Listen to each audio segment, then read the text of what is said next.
Hello, my fellow Descendants! This is Mloentje, and welcome back. Guys, in the previous episode, we took a look at this hunk of junk Blair here. Well, it's actually not junk, this kid is pretty interesting to play with, and he's the first Descendant that I come across. I don't have a lot yet, but he's the first one that I'm like, should I actually invest in a normal Descendant? Like, yeah, he's actually got a really fun kit. So why did we actually look at Blair, guys? Because Blair was the last one of the easy Descendants that we could get our hands on. Go to Descendant list. Lepic was the one that we started with. Bunny was the one that we got from campaign. Freyna, Sharon, and Blair are all Descendants that only need one piece of equipment. And that basically is a 20% drop chance. So that's why I went over those Descendants first. Of course, we had Ultimate Felby with 16 resets. We just needed a Descendant that we can start playing like endgame and start farming with.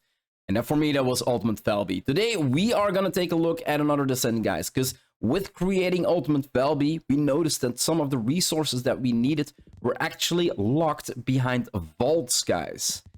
And that's where Enzo comes into play. Because his passive skill, Fire Supporter, grants fire support to allies within an area around self. Fire support effect enhances when same Descendant is present within the party or squad. Not the important part. Efficiency increases when Enzo disarms the security of the encrypted vault, and rewards increase when this happens. So there are specific parts that are locked behind encrypted vaults, guys. And honestly, I'm not the best one at the... I love those puzzles, but I'm not the best one at them. So if there's a Descendant that can help me fail less, I feel that that would be really beneficial to my Let's Play, to my progression in the game. So that's why I feel Enzo is the next one that we're actually going to need to look at. Because if you look at perks that we're going to get, time limit increase 120%. So we're going to have more time to actually do those encrypted vaults. There's a speed reduction. So that's the, I think that is the spinning of the actual arrow. So 150%, so 50% lower. Count deduction, at least one non-deductible. So there's 3 count deductions, so you can fail 3 times before you fail. But 1 is a non-deductible, right? The angle reduction, so that, I think that means that the little bar where you need to hit, will land your click, your mouse click in, is going to be bigger. And then time deduction of failure is 50%. So you're going to get 50% less of your timer reduced when you actually do still fail. So it's gonna make opening encrypted cases, and especially the really hard ones, a lot easier. So that's why I wanna go for Enzo today, guys. So yeah, without further ado, let's go check out where we need to get him, because, well, like I said, we are done with getting all the easy Descendants. The only Descendants right now that are in the game is basically Descendants where we're gonna need a lot of parts for. So where the hell is Enzo? We got Enzo here. So yeah, let's take a look at the materials, guys. Where do we need to go? So Momo molecular extractor, acquisition info, Agna Desert, hard, normal resource boxes, and munition. So let's go pick up some mono molecular extractors. So to find the munition crates, guys, keep on scanning, and you can see the dots there. They're all munition cases, so they are pretty easy to find. And yeah, there we go, mono molecular something. So the next component that we would need is a electrolyte. Let's do acquisition. White Knight Gulch, guys. So you can see here I'm in the observatory, and it drops from the resource boxes and the resource box and munition boxes, the same as the other component we just picked up. So quickly do a scan. We got one down there, and we got a munition resource box there as well. Really nice. Let's see. Ceramic composition. And composition, really? Come on. Give me something. We got 2 more there. Got a couple of boxes here. Electrolytes. There we go. So the next part we would be needing would be a rare material, and that would be inorganic biogel. You can see here I already got 969. So I don't think this is going to be a hard one to drop. Vesper's Heart, the shelter completed. So if you complete the shelter, you actually get some. And then we've got some missions as well where they can drop from a mission monster. I'm more of a fan to do like these than to actually, because it's 100% drop rate, right? Than to actually farm a mission over and over and not get that drop rate. So let's see, we can get 13, but it might be possible that enemies inside will also drop it. So yeah, I'm gonna go do this mission and see how much we can actually get from one run. 6-minute run, guys. We also get the amorphous material pattern 078 with ultimate Ajax chance. It seems we're only getting 13 that are initially set. There is no mob in this. I killed everything, or helped kill everything, I should say. So yeah, only 13. So there might be faster ways to actually get this material from the regular missions than from this mission that lasts 6 minutes. But I'm kind of thinking like, eventually I want to go for ultimate Ajax as well. And we're probably gonna need a bunch of these amorphous materials. So if I can get one, or a chance to get one every 6 minutes, and get guaranteed mod, I find this one more interesting in the long run. It's not gonna be the fastest, but for me, it's gonna be the most interesting in the long run. The last part that we would need for the enhanced cells, guys, is of course the blueprint. Now, if we check out where we can get this one, Intercept Battle Common Gravewalker from pattern 003, with only a 6% chance. We got Intercept Battle Common Hangman, the Hangman here, of Morpheus Material pattern 050 with 15% chance. Agna Desert Normal Void Fusion Reactor Agna Desert Mirage Stone, Amorphous Material pattern 28. So a Void Fusion Reactor, guys, with pattern 28. With 38% drop rate. Now, a couple episodes ago, or 2 episodes ago, we actually picked up another Descendant, Sharon here. With a Sharon, you can see here that there is a 20% chance to get a material pattern, 28. But if we successfully infiltrate this, it was actually a second chance to get a pattern for 28. So that means we can get 2 patterns in one run, which would make, well, a whole lot more time management, right? So what we need to do is go invisible. Deactivate that. I think they already saw me, but that shouldn't matter. Shouldn't matter, I think. I hope. I hope it doesn't matter. Go invisible. That dude saw me. Then immense infiltration, so it didn't matter. We lock these down. And that should be successful infiltration. And the commander comes out. We basically whack this dude. Succeeded in utilizing the Vulgus strategic outpost. And this should give me twice the chance to actually get those patterns.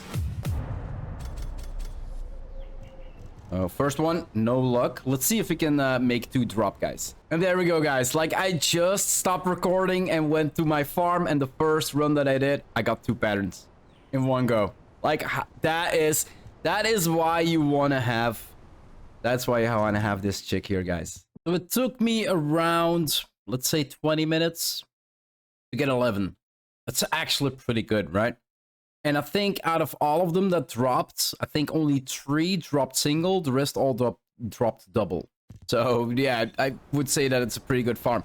So after we gathered them up at Mirage Stone Vulgus Strategic Outpost, we of course get to the Void Fusion Reactor here at the Agna Desert. And that is where we should be able to open these. And yeah, it seems we got a lot of Mummer Void Shards. And Amorphous Material Pattern 28 is linked to one for this one. Let's see where this bossy spawns. Yeah, right in front of us. Get a little bit back. So we don't actually access him while... Come on, dude. Really? I'm gonna be like that? Where is our... Yeah, here it is. Let's see, guys, how long are we gonna take? 38%. We also got 2 stabilizers. I didn't have them, so again, really good farm for stabilizers if you can actually implement Sharon. Let's shape. See what we got. Rex reversed fate. Okay. There we go. So second one we opened, guys. Really, really nice. The next component we're going for, let's see, nanopolymers. Agno Desert resource boxes. Now, once you spawn at the Vermilion Waste, guys, if you do your scan, you're instantly gonna see that there's a lot of resource boxes here, and there's also an encrypted vault, and that is usually this one is always the resource boxes are always here. The encrypted vault has a chance to be here. Yeah, definitely nice, because these are actually what we need. Nanopolymer. There we go. Already on the first, and molecular monomolecular extractor as well, so we can find both in one zone. There should be 4 here. There's one more up top here. Yeah, there we go. And then, yeah, insufficient precision code breakers for this one. So nanopolymers, check. Silicon. We've got a bunch of those. 2,270. We only need 430. So again, it's going to be something that is going to be pretty easy to get. And this time, it's telling us to go Eco Swamp. Compound coating material. Got a resource box over here. Nice. Silicon. There we go. So the next component that we would need for the Enzo stabilizers, guys, is the advanced neural circuit. Now, this is also something that you would need for your crystallization catalyst, and there is actually a really good farm out there, so I don't need to look it up, because this is one that I actually know out of my my mind, because I've been here so many times. It's actually going to White Knight Gulch and then going to the Borderline of Truth mission out here. There is 3 NPCs, 3 yellow jackets that actually drop these, and if you have a couple players here, I should actually be playing this one on public and not solo. But with, oh, and I didn't even get my range mod up. Yeah, this might now take a little bit longer, because I'm in my glass mode build. But you basically kill all enemies. And once you killed all enemies, some yellow jackets spawn, or a lot of enemies. I think this one is the first one. Yeah, there we go. So he goes down, advanced neural circuits times 3. Right? And this happens 2 more times. Let's do like this, and then like this. There we go. That's the bigger range we can create right now. And like I said, it's just kill enemies till the yellow spawn. And you're gonna need to kill everything anyway to actually end this mission. Eliminate enemy commanders, right? Continue. And there we go. That's the second one. Time we get 5,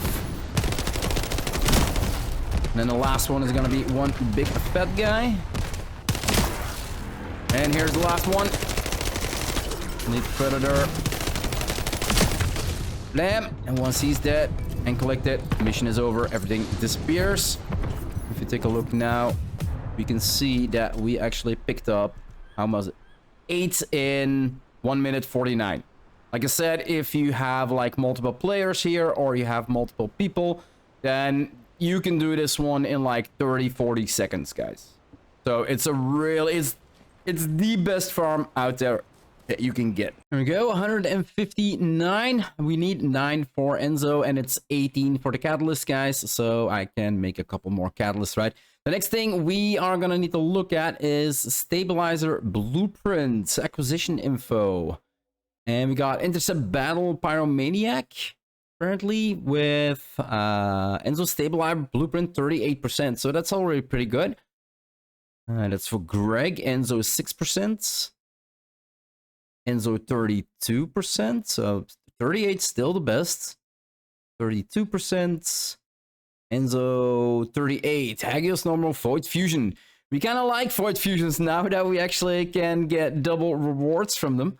So, yeah, let's check it out. Dune Base Volga Strategic Outpost. That is going to be this one. We're going to need to run this Dune Base Volga Strategic Outpost a couple times. And then once we have like 10 or so, we can actually go to the, where is it? The Void Fusion Reactor, and open them up to see if we can actually get that drop. All right, we got 10 of the Amorphous Material Pattern of 40, but it took way longer than it did before, guys. Like, way longer.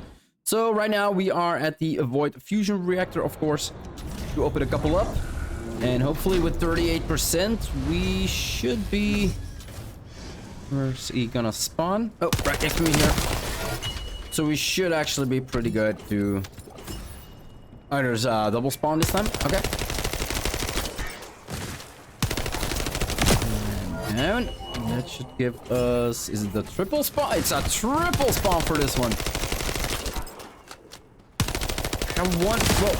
I can imagine... Well, I wonder why some are double, some are single, and some are triple. Like, is it harder? Or harder? It's not a hard pattern to come by. Why make it differently? Yeah, then we do have one stabilizer, but if we would use it, we would lower the chance of the Enzo stabilizer and only increase the energy activator, Kingsguard lens. I think that's it. We implement it. Yeah, and 20% for the piercing light as well. So we're not gonna do that. Shit. And miss and a swing. Swing and a miss. And there we go. Really, really nice. For the spiral catalyst, we of course have two standard ones. And well, we basically have everything already done. A bunch of blueprints already. But as always, we're gonna check over everything, guys. So let's quickly check semi-permanent plasma we can get from Vespers, normal, and hard. Bam! There we go. 84. Really, really easy. Next part. And it seems for the ceramic composition, guys, of White Knight Gulch. Let's see. First try. Ceramic composition. 92. Really, really nice. And yeah, getting shot at. Not good. There we go. I think those last two actually missed immensely. The rare material that we're gonna need is positive ion particles, and we can get that from Agna Desert Hard, the Asylum Completed.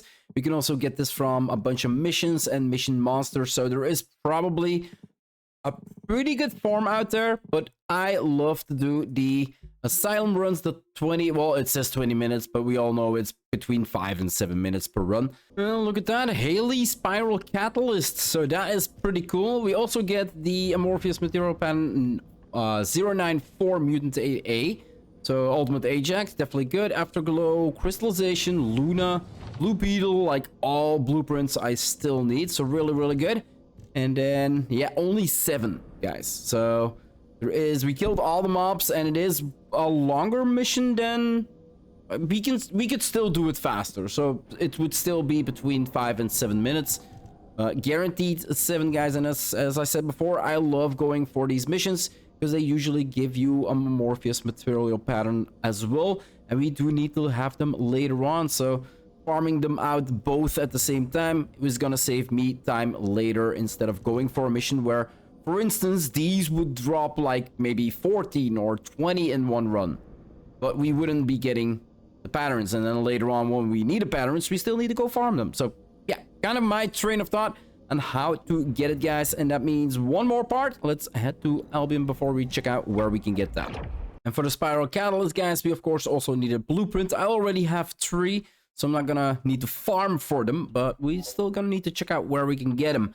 So Common Stunning Beauty, that is, let's quickly check, 38%, pretty high. We've got Stunning Beauty again, with the 011 mutated and then the 011 regular pattern. And that's also 38%. We got Pyromaniac for 37, pattern 37 with 38%. So all 38%. Echo Swamp Normal, Void Fusion, 38%. Hagios Hard Abyssal Void Fusion is only 10%. So it seems we're gonna go for the normal one. And that would be 21. Where can we get our hands on that one?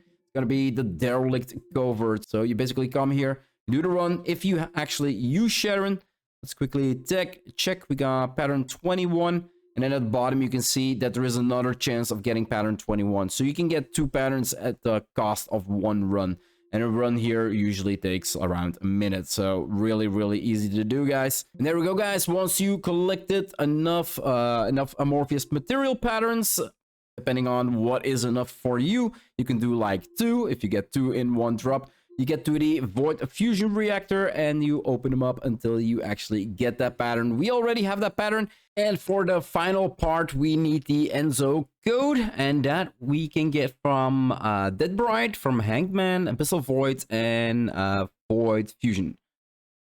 So 2 void fusion reactors. Okay, interesting. Let's see the percentage. So 38%, 38%, got 10% here, 38% here. So we got 3 with 38%. Let's quickly go further into detail. Echo Swamps Defend Albion. So yeah, that's gonna be a wave-based mission, guys. Don't really like those. The chance to obtain it isn't really as fast as we can do a focus strategic outpost, right? So let's quickly check the other one in Sub-Bangle Hangman. So this is Fortress, again a defense mission. We're not gonna do that one, just takes too long. And then we've got a 10% code and a 38% code. So yeah, definitely gonna go for the 38% code. And that is White Knight Gulch, guys, and that is exactly where I'm at. Hatchery Volga strategic outpost here next to the hatchery. I think you just can run past here. I'm not really sure. Is there a route? Yeah, I do believe that it is gonna be faster to travel through here and then just walk along the way. Else you're gonna need to walk all this way here, go through the hatchery, and then take a turn here. So that's basically also how I ran. I basically took this to mountaintops transport and then just fast traveled from here to here and walked this route. And yeah, again, Sharon, let's see if we can get double drops, guys. So we got our 10 patterns, guys, and if you're like me, then the hatchery is the most confusing place on the entire game. Like, holy crap. But if you're looking for the reactor, guys, it is actually inside. So you need to go to the middle and then jump 1 story down, and then you're actually at the floor that you need to be. So I've been running around on top a little bit, not finding it, jumped down, and then eventually I came to this location. So you do need to be inside, although the marker says that it is kind of looking like it is outside, right? So amorphous material, pattern 35. Check it out. Oh, left behind the console. So how many are we gonna spawn this time? Seems it's gonna be 1 boss. One pretty... Where's your... Yo! That's not the direction I needed to run to get away from him. Oh, it's the little orb on top that's actually... Yeah, okay. That's actually harder to hit than I expected. Here we go. Where is my fancy little blue orb? Serial pattern 10. 38%, guys, so pretty high chance that we can actually get this one. And Ultimate Ajax is behind here as well, so who knows? And there we go, first try. Holy crap, that is nice. That is nice, so that means I've got 9 left for once we actually go for Ultimate Ajax, guys. That is really, really good. And it also means that we have, or I have, all the materials I need to actually craft them up.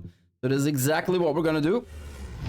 I'm gonna head back to Albion, gonna craft up all the pieces. Now that I've collected them, it's 8 for 3 different parts, so 8 hours for 3 different parts. And then once those are done, then it's a 16-hour craft. Here we go. Always really fun. You come home from your late shift and a Descendant is ready to be crafted, guys. This feels so good.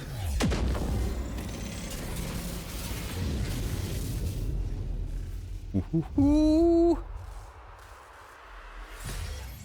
Bam! Enzo. Really, really nice.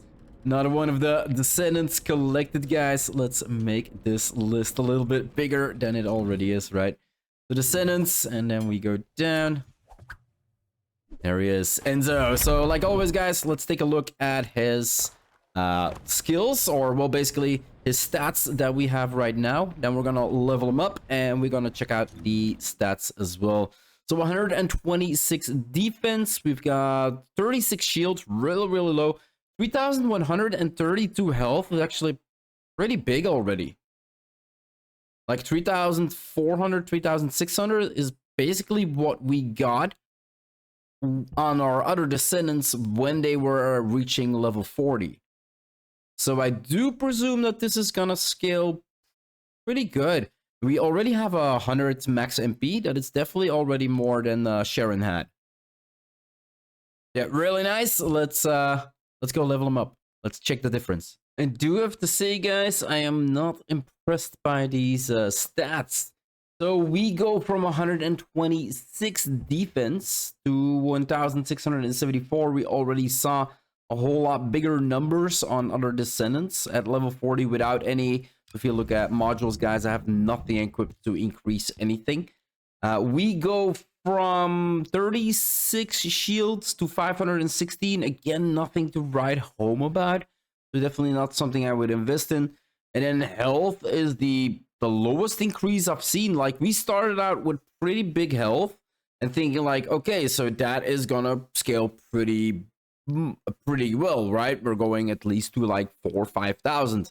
No, we went from 3,132 to 3,868. So it's an increase of what, 600, 700, 730, 36. That's not a lot. And then max HP, we're going up with 87 to 187. So yeah, not something to write home about. Well, for builds, guys, let's take a look at the skills. Again, I think from my perspective of playing with him while leveling up, I don't see any use except for opening encrypted storage boxes. There is a use, but right now in the game, I wouldn't really say that use is necessary. Like, there is a use, for instance, start supply, skill description, summon a bullet supplying device at the designated location. Supplies bullet to allies that approach the device. The bullet supplying device can be used once by each ally and disappears when everybody has used or its duration ends.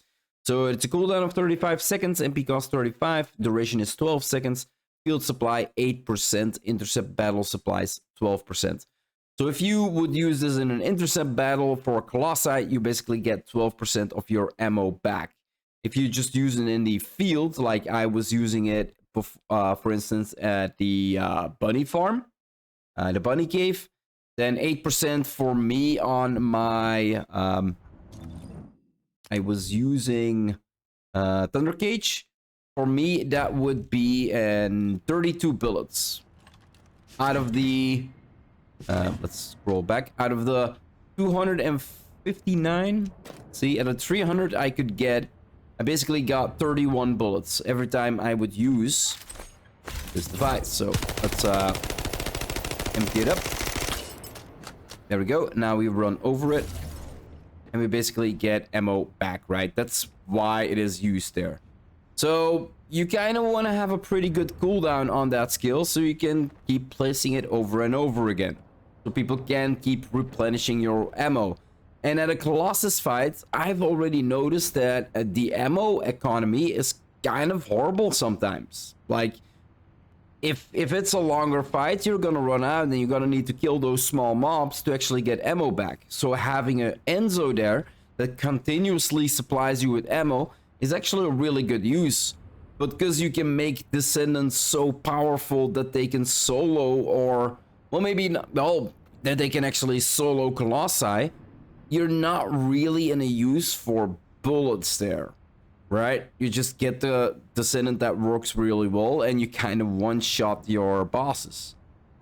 Now, with the hard bosses, not really sure if that's still possible, but that would be a train of thought on where you would actually have a good use on this one. So you can see here, 35 bullets in total. Now, I did realize, as you can see, that if we replenish our ammo, we only go to 300 bullets. But if we resupply on this one, again, getting 35 bullets, we can go over the cap of the amount of bullets that we can carry. So that is actually, again, a good use, and that's not in the description, guys.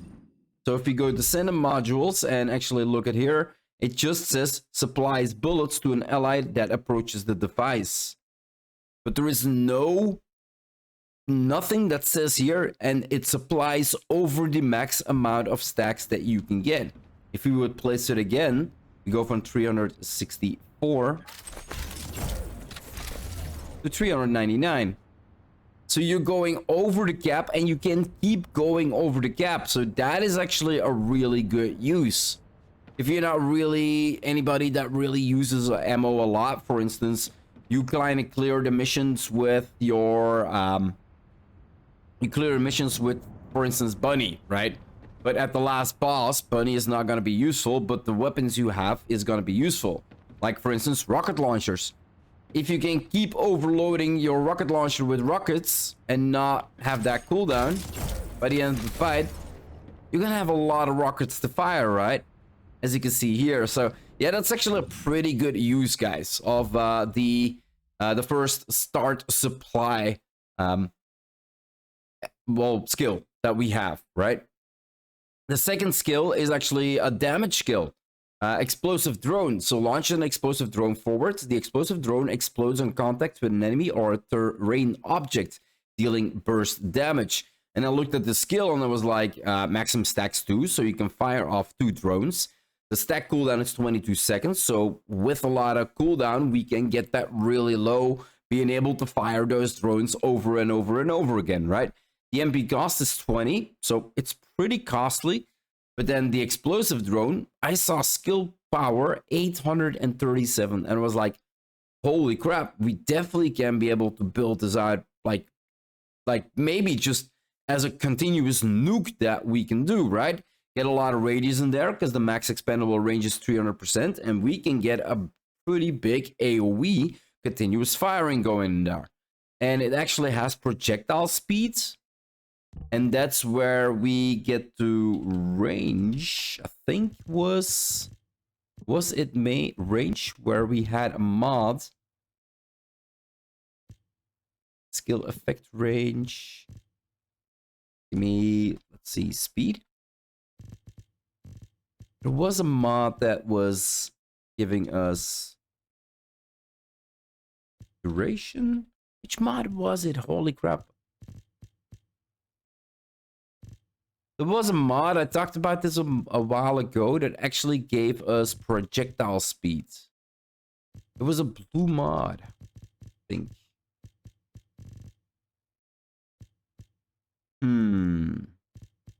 But still, I wouldn't invest in it, guys. I know there is a mod that gives us... Should have looked this up before talking about it.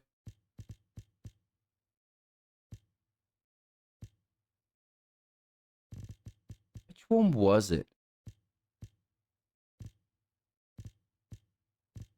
Yeah, it doesn't really matter. It's still a mod that you are not going to invest in, because projectile speed, guys, it's not something I see the use for.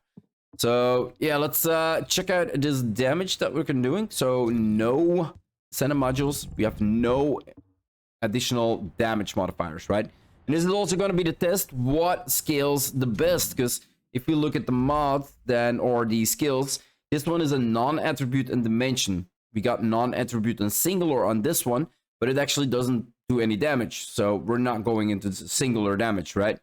We do have non-attribute and a dimension, so this is another buff that we can do. And we got non-attribute and singular, but this singular is actually a damage skill. So we got a damage skill with dimension and a damage skill with singular. So for this one, explosive drone, guys, let's check out what scales best for the mods. So without any damage, we are doing 107,000. So that's actually not too bad. 107, 239. So let's replenish supplies. So this time we are going settings 2, and you can see here I got a critical hit rate up, skill critical hit damage up, got skill critical hit damage and skill critical hit rate up, getting that 92% of skill critical hit rate and skill critical hit damage. A little bit of an increase there. And we're going focus on, that's dimension. So this is the singular build, and then here we have the dimension build. So for explosive drone, which uses non-attribute and dimension, right? So going fully in dimension, let's see what we do now. That was not a crit, although see how weird it is? Before we didn't have any mods and we did double crits. Now we have a mod with a lot of crit on it and we're not critting. Again, not critting. Like, the setup in the game for having 93% critical hit rate but not critting is so ridiculous. This is so freaking ridiculous. How can we not crit on any of them? There we go, 343,000, guys. That's actually pretty good. Not completely built out, so we can still put in skill concentration and skill insight to actually get more damage out of that. So 300 is not bad. Oh, that completely missed, and that didn't do anything at all. So what we also can do is not hit the enemy, but hit the floor. And it still damages, right? So 343 damage, guys. If we go into Dimension, so focus on Dimension and Dimension Master. What we can do now is actually implement non-attribute master. Focus on Dimension and Dimension Master. Non-attribute master. To actually change them up. Because if we go non-attributes, like every non-dash, we got focus on non-attributes, right? So we cannot switch this one out with the other focus one.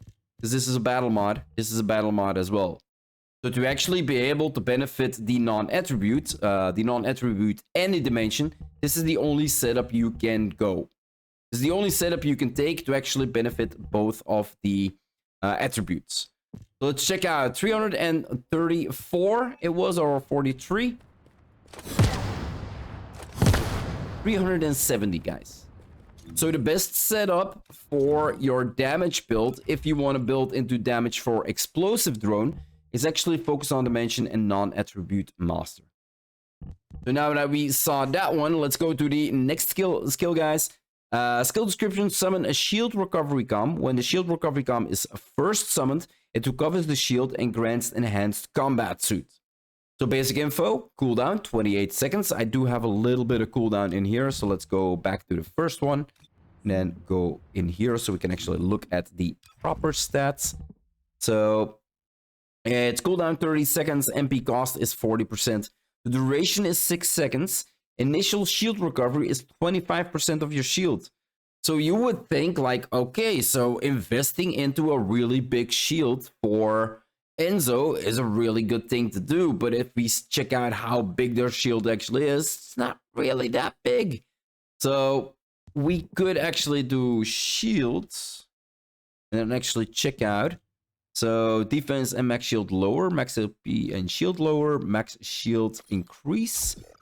And then we do have max shield. I do believe skill effect range and max shield. This one should go up. And then weighted skills is, of course, shields. So yeah, I don't have them upgraded, guys.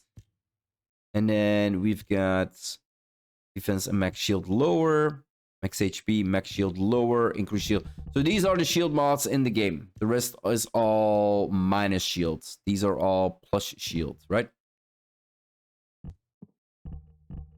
Let's quickly take a look. Save. We're going to 1,500 shield instead of the... How much that we actually have? Let's put no shield in it. 517. So with all that scaling, we only go up for 1,000. So I wouldn't say that that is actually pretty good scaling. Okay, we have mods that can still be upgraded. But with 151% for this one alone, and then the 25.8% one and the 21% here, that's already a really big, like that's almost 200% increased shields. It's not scaling pretty well. So I would not invest into shield at all on Enzo, guys. So having a skill that actually repairs your shield, I honestly find it pretty useless. But it actually has a use, guys. It actually has a use, and we'll come to that later. So in the fourth skill, we've got perfect support here. Summons a small supply ship to himself and his allies.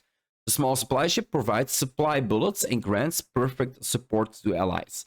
The small supply ship attacks enemies in front, and when the skill ends, it fires a missile forward that causes a big explosion. So you can see here that we actually have basic info, 90 seconds, so pretty long cooldown, minute and a half, 60 MP cost, so we can summon it with our MP, and if we don't lower it, we can summon it 3 times. The duration is 7.5 seconds, so we could actually increase the range, so skill duration might be interesting. Skill power, 15%, guys, really low. Burst damage, and the burst damage is actually from the rocket you fire, probably, so far as I can understand it. is 138. So that's still a pretty good modifier. Explosive damage range 6 meters. Max expendable range 300%. Projectile speed increase. Again, getting projectile speed increase. I don't see the use for it. I don't know why that line is there. Supply bullets. Supply cycle is 1.5 seconds. Field supply 70%. So 70% of all of your ammo you get every 1.5 seconds for 7.5 seconds. Because the duration of the small supply ship is actually 7.5 seconds. Again, if we increase that range or that duration, we're going to get more supplies out of it. So pretty important that we actually go for a proper duration on this one, right? Intercept battle supplies 7%. So it remains the same even if you're in the field or if you're... But again, giving your descendants or your buddies extra ammo for the guns to play with. So pretty useful, right? But again, we can build descendants that just one-shot everything on the battlefield. So I don't, again, see the use for it. I see the use for it because Enzo doesn't really have any real damage builds that I can see, only maybe explosive drone a little bit. But still, then it wouldn't be, I don't think you can actually get it low enough to actually make it so you can fire it over and over again. So we have perfect support. Firearm attack increase 20%. Firearm critical hit rate 20%. Reload time modifier 10%. So you're gonna reload longer, but you are gonna get a firearm increase, guys, of 20%. So again, it's a good support, but only for firearms. So you're gonna get a lot of bullets back and everybody, because the perfect support supply ship is granted to yourself and all your allies. So all your allies are gonna get the 20% increase in firearm attack and the critical hit rate. So again, pretty useful, right? Like, I see a lot of use if there is actually a use for groups to go to longer content where they're gonna need to completely rely on their bullets, on their weapons, guys. Then Enzo is really important. You want to have an Enzo in that group setting. Right now in the game, I don't see that setting. And then last one, guys. Oh, well, let's look at the perfect supply then. So let's go with the set of modules. Nothing in here. Perfect. So we get that little drone. And he's shooting for 1,400, 1,600. They're not that impressive, right? And then when he ends, I don't really see that damage out there. What damage did he do? I find the skill use, the skill itself, I find it pretty cool though. Like, I really find it pretty cool. But you do need to look at your enemies. 12,200. I didn't see the crits. 12,000, I would say maybe 14, 15,000, right? Let's do that with a little bit of damage, guys, because this one, unlike the explosive drone, works on non-attribute and dimension, as we saw before, and the best setup for that was focus on dimension and non-attribute master. So for this one, let's take a look. We got non-attribute and singular. So this is also why I have, again, as emergency measures, frontline, focus on singular and singular master, because that is a possibility. Again, like with the dimension, we can go completely into singular. So let's check out which one scales better. So let's retake this one. Let's call it. So we're going with 33,000 on hits, guys. So that's actually pretty good. I wasn't expecting this. And I saw 30,000 hits, no crits. Let's try that again. So 33.6 is the fire rate. Actually pretty good, but I kind of want to see the burst damage. 71. Okay, so we got 33 and 71 with going completely into singular. So if we remove let's quickly check. Singular master and actually go master and do non-attribute master, which we can set up together like this. Save. Let's see what we do now. Let's replenish. 28. So we're doing more damage, guys, if we go in line with each other. So the scaling in this game of weapons and then 70k. Wait, but the other one was 70k as well, right? So in the end burst, there's no difference, but in the fire rate, there is a difference? That is weird. So focus on dimension, non-attribute works best. Non-attribute, focus on singular. So you do not want to invest in complete dimension. You want to invest into non-attribute and no. No, because the other one did more damage. So for perfect support, you actually want to go completely into singular. I was saying it wrong. Singular master. Save. Do that again. Now we should get, instead of 27,000, we should get 33,000, right? Yeah, there we go. So the scaling in this game is really, you really need to look at every single skill, guys. What skill am I gonna use? And then test out the modules. Because for your perfect support, you're doing more damage if you go into singular and leave out the non-attribute. But then for your explosive drone, you're gonna do more damage with focus on dimension and non-attribute master. Like, it is really specific on what skill you use and what mods you use for which skills. Definitely need to check that one out. So what I've been playing while I've been leveling up, let me quickly set that one up. And it's actually, it works pretty interesting. We're gonna need them for encrypted vaults, and that's the next thing we are gonna look at, guys. We're gonna check out a couple encrypted vaults and see what actually changes. Alright, so like always, there is an encrypted vault here in the room below. Let's see on Valby how bad it is for me to open this one. Now, it might be Ultra Precision Code Analyzer. Let's see how hard it is, guys. Like, we want to look at how fast it goes around and how big the area is that we can land in, right? And then also look at the clock below to actually see how fast that goes. And we got it. So I'm knocking on wood right now because this does not happen to me a lot. Okay, so we switched to Enzo, guys, and we basically went to Mirage Stone and teleported back and then scanned again. And we came back to the same cave.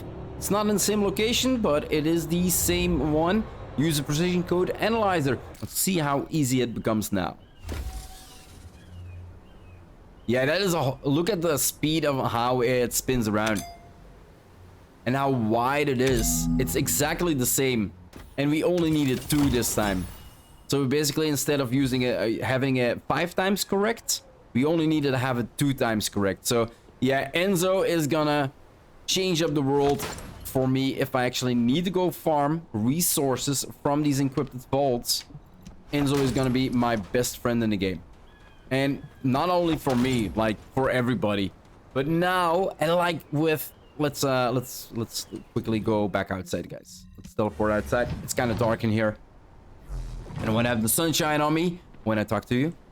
So like with almost every Descendant that I'm building and creating and gathering, I'm like, oh, but we can make a build like this. And at first I don't see the use, but oh yeah, it has this use. And then, oh my god, it's actually a little bit game breaking. Like, everybody kind of needs this one. And then, okay, can we actually make a damage? Oh, we can make a 24/7 uptime on damage build. Like, holy crap. And it actually doesn't do that bad of a damage. It's slow, but it's damage that stacks. Like, I kind of want to build out every Descendant, but like I need to say in every video, unless the developers actually say like whatever investments you do into a normal Descendant will be retroactively adjusted to the ultimate Descendant once you actually get it, I'm not gonna make the investments, guys. I'm just not. Maybe later on once I'm done, but for now. And the only reason I'm not doing it is basically because of the energy activators. I have one but I'd rather use it for a weapon that I know I'm gonna use or for my next ultimate Descendant. Instead of, I've been opening every day. I need to do a couple runs. Let's quickly check. So for my daily missions, guys, send daily tasks that everybody has, you kind of need to do 2 intercept battles to actually clear, what is it? Clear intercept battles to get the 100,000 Kuiper. So every day I'm doing two battles, and I go after the blueprint for the actual, an energy activator, the energy activator blueprint. It's a 6% drop out of all of them, and not one of them have dropped them. And all these Descendant missions have been here now for a month. So that is at least 60 that I've used in the last month, or 60 blueprints that I used in the last month, and not one energy activator dropped for me. So that's how rare they are, or I'm just not lucky with them. So unless something changed in the energy activator department, I'm just not interested in putting any resources into Enzo for now, or any other of the Descendant guys, and it doesn't really need to. Like Enzo, most likely encrypted storage boxes. Then if we look at the other ones that I have right now, Sharon, well, double rewards, right? Double rewards when going invisible. And then Freyna, for now, I don't see it, but soon enough, we're gonna get Ultimate Freyna. So definitely want to start investing in her. Lepic, I see a really good use for Lepic with his overkill for boss damage.